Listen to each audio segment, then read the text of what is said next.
Hello all, welcome back to the second part of this book reading of The End of All Evil by Jeremy Locke. If you haven't seen chapter 1, or heard chapter 1 I should say, I recommend you do that. Each chapter is quite self-contained and a separate lesson in itself. This book is very powerful, it's quite occulted now, which means hidden, so this is why I'm reading it. It's an important book. That being said, on we go. Chapter 2. Earth. There is a dark conspiracy which has clouded the minds of humanity throughout all ages. This conspiracy is evil incarnate, and controls vast mountains of human emotions, work, thought, and speech.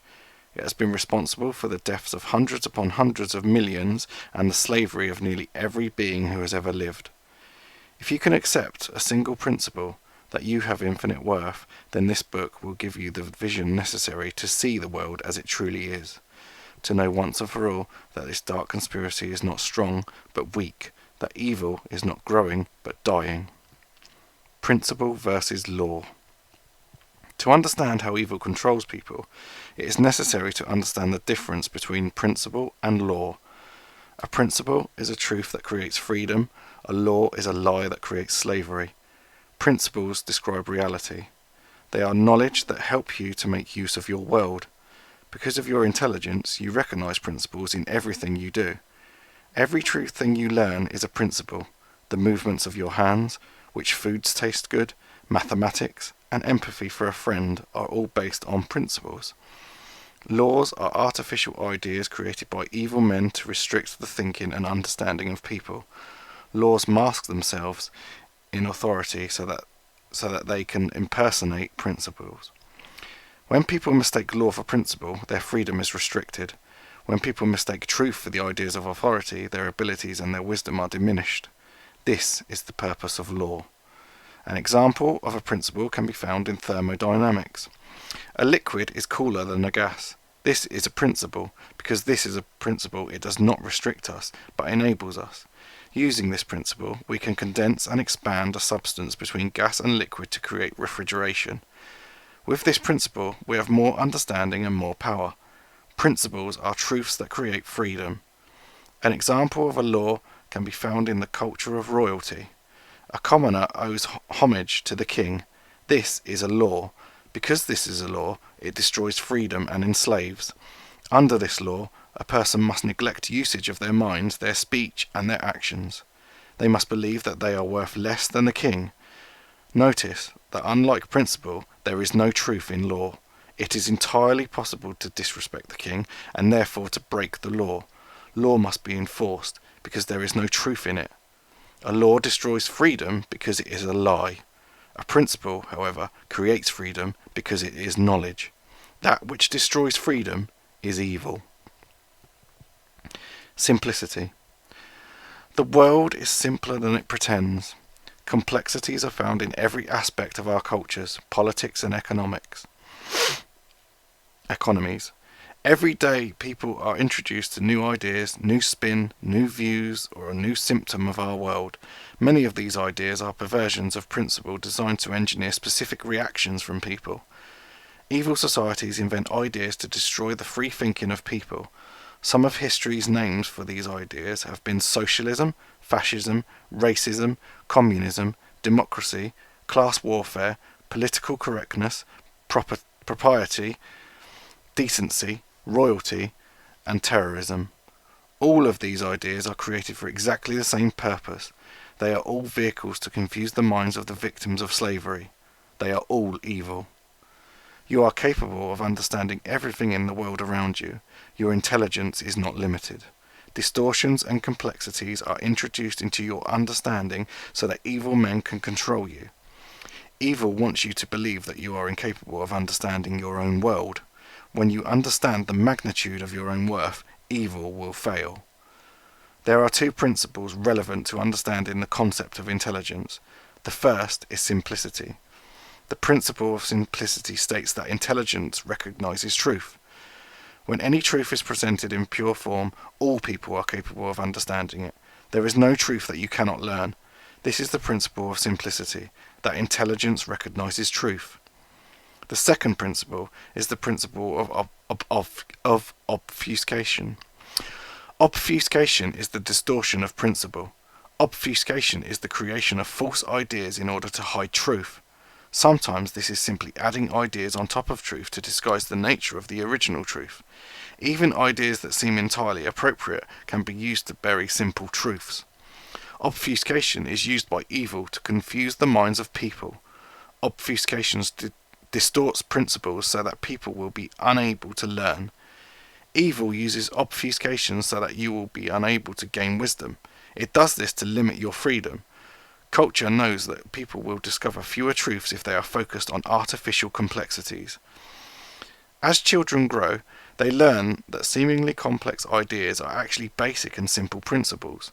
What may have seemed impossible to understand at one point becomes wonderful once understood. It is good to gain wisdom. With wisdom you can do anything. Your search for knowledge will become easier for you as you shed any notion of your own inferiority. Evil uses obfuscation to make people feel inferior. You are not inferior to other people, and you are not inferior to ideas. You have infinite worth. Who you are. As a human being, you are very special. You are unlike the minerals, the plants, or the animals of Earth. Nothing commands the abilities of intelligence like you. Nothing else has such complete and total ambition to satisfy dreams. Nothing else has the desire or the thirst for knowledge that you possess. You are a human being. There is no limit to your nature. There is no end to your capacity for understanding or for happiness. As a human being, your life is not subject to any will except your own. You require no permission, favour or license to learn and grow. Anything that you desire can be yours. People naturally seek happiness in their lives, and the most common and deepest desire is for the love and strength of their families. Everything you do enhances security, peace, and prosperity for yourself and those you love. Your ability to create these things from the desires of your heart is properly defined as faith. With faith, you will find joy in every walk of your life. Faith. Faith is the courage to test ideas for truth. With faith, people discover whether ideas are true or false. With faith, people learn principles. People use faith to take steps in testing principles. We often fail, but we always learn. Imagine walking over a rocky surface. Perhaps you expect that the surface is solid and will not shift. If you expected firm ground, but found movement, you may stumble. When the ideas you are testing are wrong, your test will fail.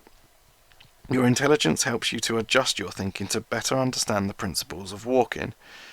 You learn to control your balance in spite of the difficult terrain. You use faith to test your new understanding, and soon can traverse successfully and quickly.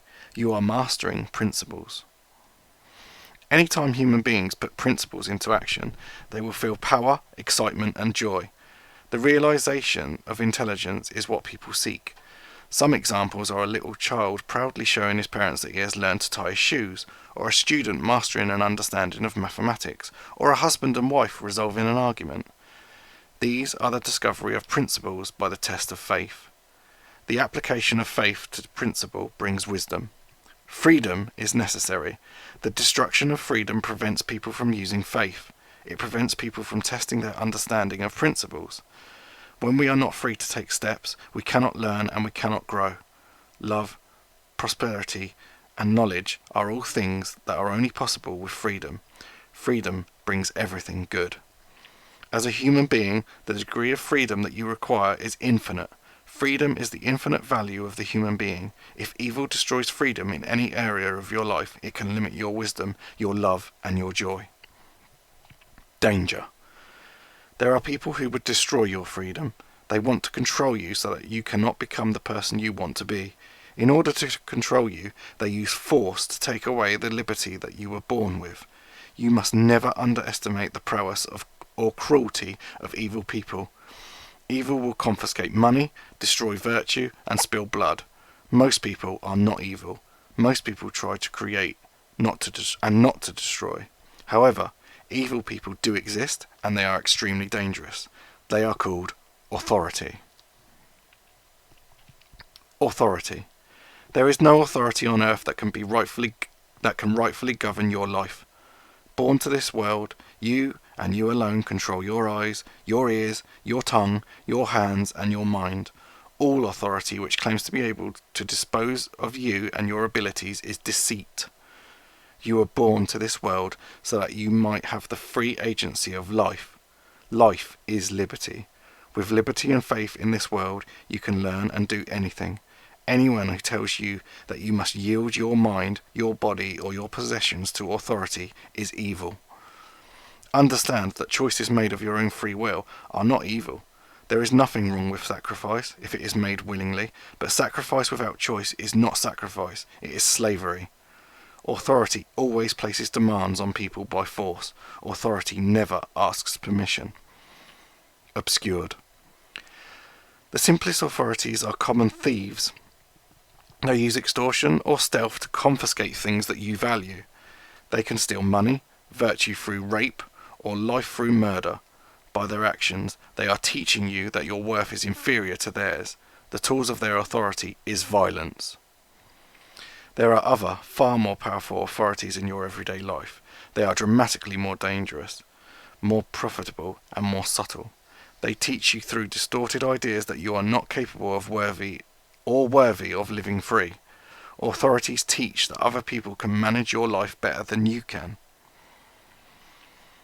With a callous disregard for your worth, you are commanded to behave according to someone else's ideas.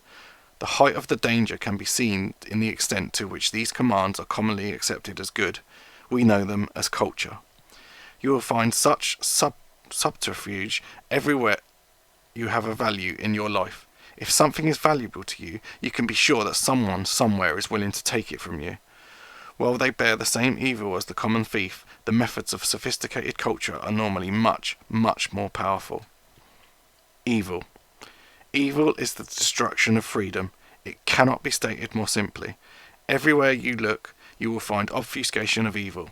There are countless ideas which are taught about the nature of evil. Every false idea is created by evil to hide truth from you. Evil is not darkness, and it is not a frightening unknown. Evil is not some mystical psychology of man, nor is it inherent in our natures. It is not supernatural, and it most definitely exists. As with all principles, the principle of evil is simple. Evil is the destruction of freedom. When free, you can build glory, peace, prosperity, and joy into the world. Around you, you will find all these things. Men and women like you built these things. Evil enslaves. Evil is found in words such as force, compulsion, tax, violence, theft, censure, and politics. Notice that in such things there is no joy. None have any value to humanity. Control. Evil seeks to be a master over you. Evil wants you to be a slave.